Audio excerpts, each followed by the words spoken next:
Thank you for joining us for today's webinar, Maine's RCV Primary, a first-hand account from the Secretary of State. The webinar will begin shortly. My name is Karen Brinson Bell, and I'm a member of the Ranked Choice Voting Resource Center consulting team. I will be your moderator for today's session. We thank Secretary Dunlap, Julie Flynn, staff, and election officials in Maine for a successful ranked choice voting primary with a modest budget. Now, the Honorable Matthew Dunlap. Well, thank you very much, Gary, for that very generous introduction. I am Matt Dunlap. I live up in Old Town, Maine, and as he said, I'm the Secretary of State. And what I'm going to show you now, I'm going to go through this probably fairly quickly, is the slideshow that we put together for the public as we were trying to educate people about what to expect with ranked choice voting. And so what we're telling people about, and this has been modified because we also did this as part of the NAS conference. I presented this at the NAS conference in Philadelphia a few weeks ago. So these are photographs from the actual tabulation process that we were doing in Augusta, Maine, the capital, in order to make this whole thing work. So I'm going to go through that, like I say, fairly quickly. So this was the first time any state had used ranked choice voting in a statewide election. And what the number one question that we got from voters as we went out on the road was, do I have to rank all my choices? And the answer, of course, is not. You can only vote for one candidate if you choose. These are the races that could have been subjected for ranked choice voting. This is what we were presenting to the public, were the Republican and Democratic primaries. Now, in the Republican primary for governor, the leading candidate got 57% of the vote, so we weren't going to rank those choices. So we were only going to finally actually use ranked choice voting for those two races I described in the end. So, and there was a legislative race. It was a three-way race for Republican primary. The winner of that got over 50% as well, so we didn't need that for that. So we had to create emergency rules on the conduct of ranked choice voting with what money we had in our election administration account. We were able to rent a high-speed tabulator from Election Systems and Software. This is similar to the tabulating system that we currently use, the DS200 platform. And the difference is this one scans about 300 ballots a minute. So, and then we had to pay for the computation algorithm that ES&S put together for us. We had to create a ballot design, and when we put our sample ballots out in early May, to my great relief, we got very intelligent and thoughtful questions about it. So it told us that we were not confusing people. We have 503 municipalities in Maine, and the only way to make ranked choice voting really work is to do one cascade. So we had to gather all the materials and bring them to a central location in Augusta, and then we had to get some funding for it, which we ultimately were not able to do. So we had to train our clerks. One of our property management folks suggested maybe we put out a bid to some couriers, some bonded couriers, and they actually came in at about a quarter of the cost. And so our two real critical partners in this process was General Courier out of Biddeford and Election Systems and Software, who did just incredible work helping us pull this together. So, and then we didn't have any money to do public education, but we were able to put together this PowerPoint, and I have a car. So we drove around the state and gave this presentation. So we went to 4 places around the state. There I am presenting actually in Biddeford at the public library there in the basement. Every place we went, the house was packed. People were very engaged and very interested in this. We also put together an animated cartoon. Kristen Mazinski, who does our communications work, is pretty darn clever, and she found a license for this software a few years ago. We don't use it very often, but it's pretty popular. And if you see the picture of me here versus there, you can understand why I got a lot of crap about how much hair I have in the cartoon. So we put out sample ballots. We had the cartoon actually explains how it actually works, how the tabulation works. And emphasizing that it's different in every state, that we have the 503 towns, we use paper ballots. We have a fairly small staff in elections. We had a lot of help in the tabulation from folks, because I also have motor vehicles under me in the archives, and everybody sent volunteers to help us with the tabulation. So we had to wait till we got everything in one place. And then we had election day. You know, the national press was hovering around. I think they're kind of hoping for a Hindenburg disaster. So they were disappointed in the way it went, because it was actually very smooth voters. We had very few complications for voters. Voters seemed to understand the ballot, and the turnout was much higher than we had originally anticipated.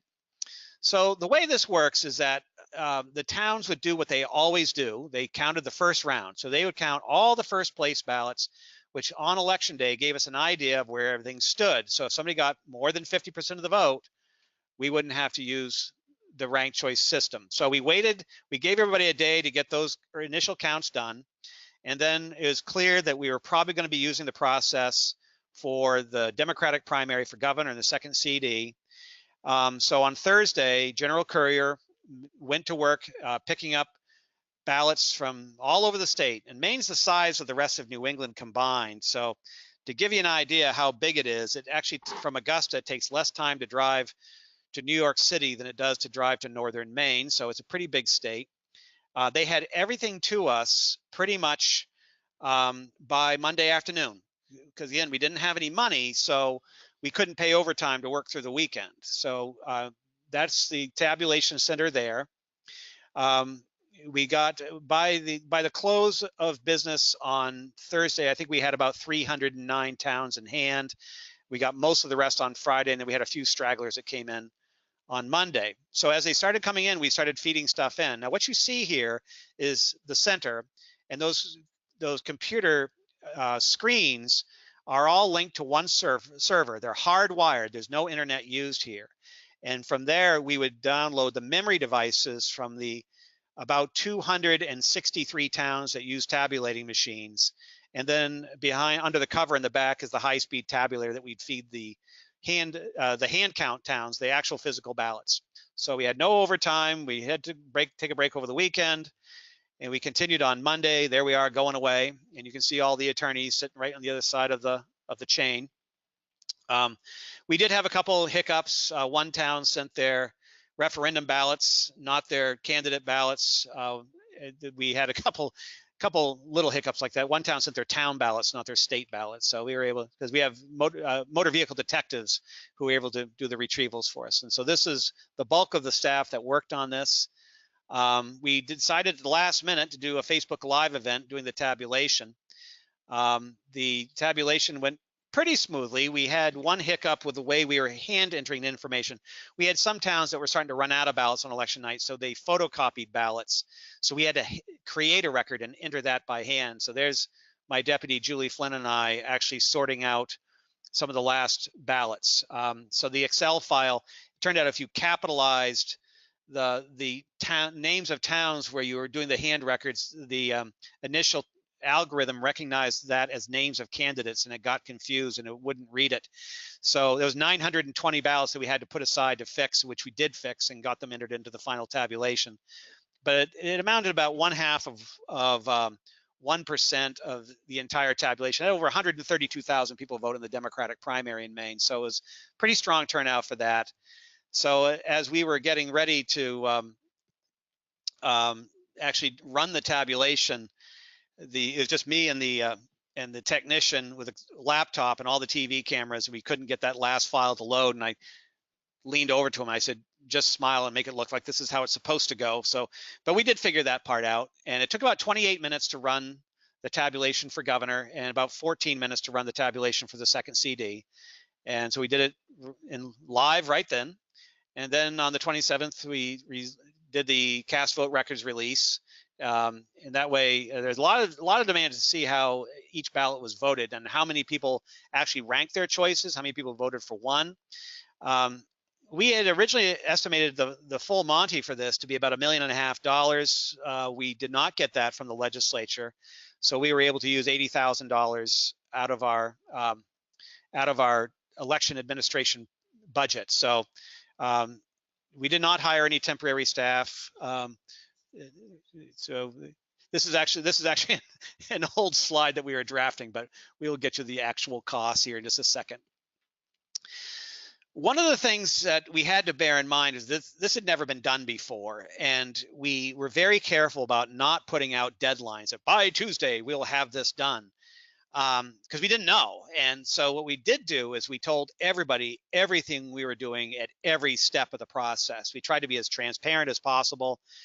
So when we had some things that came in late, we told people things came in late, and we provided the data that we had as soon as we had it. So it was a pretty well organized process. We had a very efficient team. Obviously the weather was good. We didn't have any problems with couriers getting stuff to us.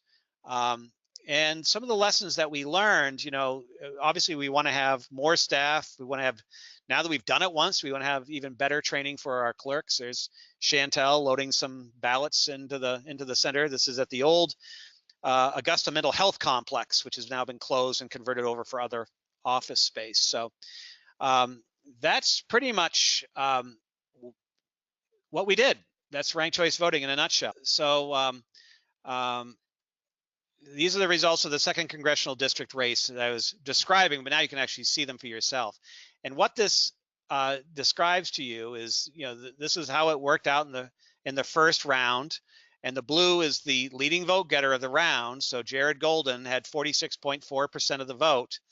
And when we eliminated the last 2 candidates, we transferred this number of votes and redistributed them until Mr. Golden, Representative Golden, wound up winning that particular primary. Likewise, with the gubernatorial primary, this went a little bit further. This went into 4 rounds. We had a 7-way primary. And this here in the first round, you see the effects of what was written into the law, what we call batch elimination. If somebody is mathematically unable to proceed, then they are eliminated in a block. So in this case, it was Donna Dion, Mark Dion were both eliminated, bringing it down, and Diane Russell all 3 were eliminated, which brought it down to 4 candidates. And then in the second round, I believe it was Mark Eves was eliminated. He was a former Speaker of the House. And then the third round, Betsy Sweet was eliminated, which took it to Adam Cody here and Janet Mills. And the Janet Mills wound up prevailing in the last round. Now, one of the important points of this is that the majority is determined by who gets the majority of votes of the remaining votes. As you saw in the animation, if people don't rank all their choices and their candidates don't proceed, then their ballots are exhausted. So it's not a majority of the votes that are initially cast. It's a majority of the votes that are left over in the last round. So that's pretty important to talk about. Also, we actually do in here have the costs. So this is what it actually cost us. It was about $71,355 for hardware and software. We had to lease the high-speed tabulator and pay for the software. The courier came in at just under $31,000, and that was to retrieve ballots and send them back to the towns. And then, of course, we ate a lot of pizza. So $423 for food, and that was the total cost of the ranked choice voting sensation. So that's how we did it. And it worked very, very smoothly. The courier was a tremendous partner. ES&S had technicians with us every step of the way. And so there you have it. Doing some, now that we know how the software really works, we have some ideas about how to make it work for a little bit faster processing. Now that we've done it, we know what training to give to clerks, what to look for, and get our staff working on this part earlier on so that, we can make it move a little bit faster. And if we can get the revenue, and we're going to have a long conversation with the legislature about this, because now that we've done it, I think people kind of like it. So it's probably not going to go away. So as it was, if you factor in, if you take out the weekend, we got it all done in about just under 5 days, which is pretty good. But we think we can do it a little bit more quickly than that, because when we first started talking about this, we weren't sure if it was going to take weeks or even months if we had to do it all by hand. So the technology has really been a godsend for us to allow us to do this. And we always have the paper ballots, because in the midst of all this, we also had to write recount rules. Thankfully, there's no recounts. And the Attorney General's office was actually handing out the rules for recounts just before we ran the tabulation. So that's how close we cut everything. So that's what I have. So with that, I'm going to move into the question and answer segment and unmute the secretary. Or I think he may have self-muted. So, Secretary Dunlap, you'll need to unmute. There we go. I am unmuted. There we go. You're unmuted. So, well, great. So you talked about some of the things that you realize you want to do for November. Um, what steps do you think went really well that you want to make sure you implement again? Well, the transparency piece, letting people know what we're doing, because this was brand new. And typically when we make sweeping changes to election law, it's taking out a comma and putting in a semicolon. So this was a big change. And again, I mean, voters are pretty smart. We always like to remind ourselves of that. And we had used ranked choice voting in Maine for the election for mayor. So we had a little bit of a model to work from. Of course, that's just one municipality as opposed to 503. One of the things that we're going to bear in mind here is that the weather can be a little bit unpredictable in Maine in early November. We've had blizzards. Last year, we had a catastrophic hurricane force windstorm that took out power from much of the state for several days. So we want to build that into our planning, especially as we're going to have couriers going all over the state in what could be unfriendly conditions. So this was a great dry run for us that way. Certainly we want to dedicate a little bit more resources to this, and that's where that long-term conversation with the legislature is going to come in. Getting more tabulating machines for towns. It's quite a thing to bring a town's ballot boxes all the way to the Capitol from far northern Maine, or even out in the outer islands. Bringing them in on ferries and even on helicopters. That can be pretty dodgy in the November month. So we're thinking pretty hard about all this. Right. Certainly, for our team, several of us are from North Carolina, when we had a very short window of time and few resources as well. So we were having flashbacks, I think, as we watched everything unfold for you. And it's nice to hear some of the modernization that you want to put in place for elections that, would you say, are also good practices for elections in general, not just for ranked choice voting? I would say so. I mean, this is when we really were faced, we're in the corner on this, and we had about 100 days to do all this. We realized that we were working with already pretty good material. We already have a pretty strong body of election law that's been very carefully thought out by the legislature. The legislature often doesn't get the credit it deserves for writing really strong election laws. I think we have some of the best election laws in the country. They're very geared towards access for the voter and security and transparency. And we have really incredible town clerks who are very, very devoted. You mentioned Kathy Monteo. She's one of the best. But we have clerks from all over the state of Maine. Their offices are the nerve center of their communities. So working from that, even though we were in what we called the Apollo 13 scenario with no funding from the legislature and very little to work with, we already had a pretty strong recipe for success, especially with the partners that we had in General Courier and ES&S. They've been a great vendor. They've been great vendors for us. They provided us. This would not have been possible 10 years ago. Let's be honest about that.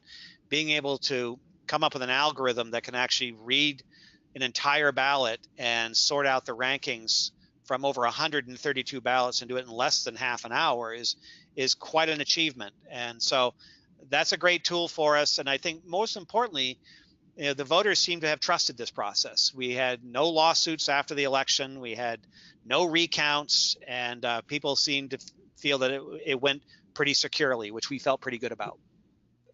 Certainly can identify with what you're talking about even 10 years ago, because we didn't have a built-in algorithm, and we had to write it ourselves, which is part of how it spurred us to do the Ranked Choice Voting Resource Center and to work on the universal RCV tabulator, which we've in turn worked with ES&S and the vendors as a whole. So we certainly know that ES&S was doing their homework to be ready for your election. Can you talk a little bit about how ES&S was this part of your existing system, or were there additional charges for ES&S to provide you with the algorithm? How did that work? Well, those charges that I put up on the screen, the $80,000, that was mostly additional charges. And that came in the form of the lease for the high-speed tabulator. They're an existing vendor. Now, back years ago, when we started using tabulating machines, there were a bunch of different vendors, and the state authorized towns to purchase their own tabulating machines from 4 different suppliers. Well, that created a challenge because towns picked all 4 different vendors. So we had, because we print all the ballots, we were printing literally thousands of different ballot styles for different precincts using different machines with different, size paper for those ballots. So as we were, spending our Help America Vote Act money, one of the things that we did, because a lot of those tabulators were older technology, some of it was no longer supported, we made the decision to go to a uniform lease, and we put out an RFP and did a bid process. ES&S won that bid, and so now every city uses the DS. Every city that has a tabulating machine. We have a lot of small towns with fewer than 1,000 people that don't have tabulators. So 503 organized towns, 263 of those towns have tabulating machines. They all use the same platform, which is really critical here. So the additional technology really was isolated to the high-speed tabulator to read those. The DS200 is a great machine. It scans the entire ballot. It does not look for bubbles, but the voter will insert their ballot into the slot. The DS200 sucks it out of their hand. The little clock goes around about this fast and then says thank you for voting. The DS850 that we leased, like I said, it's like feeding them into a hopper, and they were reading the same ballots the same way, 300 a minute, but much more expensive technology. Right. So, yes, ES&S was an existing vendor. They're a known partner, and they wrote the algorithm for us, and they brought us the DS850 and also additional staff to help support all this. So, that was part of the additional cost. And I know what you mean by the advanced technology of the DS850. If folks on the webinar haven't heard, it sounds like a jet engine taking off when it revs up, which is pretty neat. Can you share with us some of the efforts that the localities to have done in terms of educating voters and what the efforts were to educate the poll workers even? Well, and we do a statewide training of all registrars and city clerks every year. We usually have some central location where we do it. And the towns were actually quite robust in reaching out to people. There are a number, and the Committee on Ranked Choice Voting, which was the original proponent of ranked choice voting, they did a lot of outreach of their own. So, where our resources were fairly limited, these other efforts, and I, went to a number of retirement communities and schools, and I gave that same talk. We did our own in 4 different locations, but I also went to other places around the state at the invitation of a number of legislators and town clerks and gave that same presentation. So there was an effort to get the word out as best as we could. But again, the initial reaction to the sample ballots was quite strong, that people, like I say, they asked good questions, which told us that people got it and they weren't going to be confused by that process. They were far more confused by the people's veto referendum process than they were by the actual process of using ranked choice voting. So I guess heading into November, you'll be doing some of the similar training for voters. Will you be doing other things for the clerks and the poll workers? We'll also probably be working with, we've already done our training for the clerks and the poll workers, but we'll probably be doing more media outreach now that we know that we're going to be doing. Remember, we didn't know we were going to be doing this really until May. And is that, once we finally got the last green light, we didn't have much time. So now we have the time to actually do that outreach and work with the media outlets to get some of this information out. Great. Can you talk a little bit about the release of results? I've had a couple of questions about that as well, and how those results were shared as the rounds took place. Well, what we did is we didn't do it round by round. What we did, we just announced the final result. We didn't think it would be an awful lot of fun for the candidates to have 5 or 10 minutes, between announcement of rounds, even though we had the information in our hands.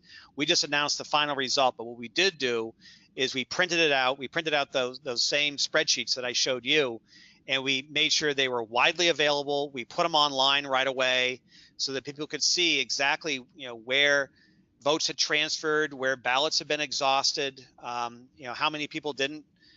There was a significant number in the first round of what you'd call blank votes, but those were not necessarily blank.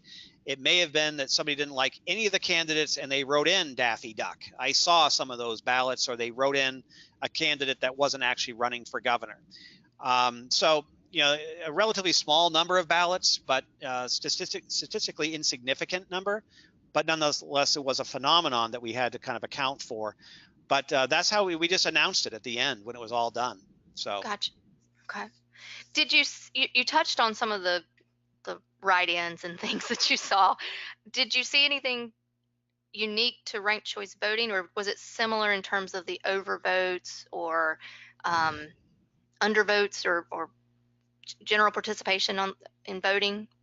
it was pretty similar to how it usually proceeds. I mean, the overvotes were less of an issue than we feared. I mean, it kind of followed the same numbers that we see in a general election under the plurality system, where if somebody voted for all 7 candidates as their first choice, obviously you can't count that because you don't know what their intent is. But if somebody voted for one candidate 7 times, that would count, but it would only count for the first round. You wouldn't count their subsequent choices as separate votes. So, and we try to explain this to people to alleviate some of that confusion. But like I say, the number one question we got at every forum was, do I have to rank my choices, or can I vote for just one candidate? And we got that question often enough that we wondered if it would not be a significant number of people that would not rank their choices. And it really was not that significant. It wound up being about 20% did not rank. They just voted for one candidate. We thought it could be as high as 40 or even 50%. So to that degree, people ranked at least 2 or 3 candidates if they didn't rank them all. But what I heard from folks was that they really liked it. They liked being able to have choices. And so I think going forward, you'll see this develop a little bit more, and I think the legislature will probably put some more backing behind it. Well, Secretary Dunlap, this has been great. I think we could all stay on all afternoon and talk about this because there is so much that goes into election preparation, whether it's for ranked choice or not. And I think we often terms ourselves as election geeks. But with that, I'm going to just say thank you and do our sign off. We do thank you all for joining us today, and especially Secretary Dunlap for his presentation. Stay tuned for announcements about future webinars, including a presentation in September on best practices and lessons learned from the 3 ranked choice voting elections that have been held in Minneapolis, Minnesota. Thank you again for joining us, and enjoy the rest of your day.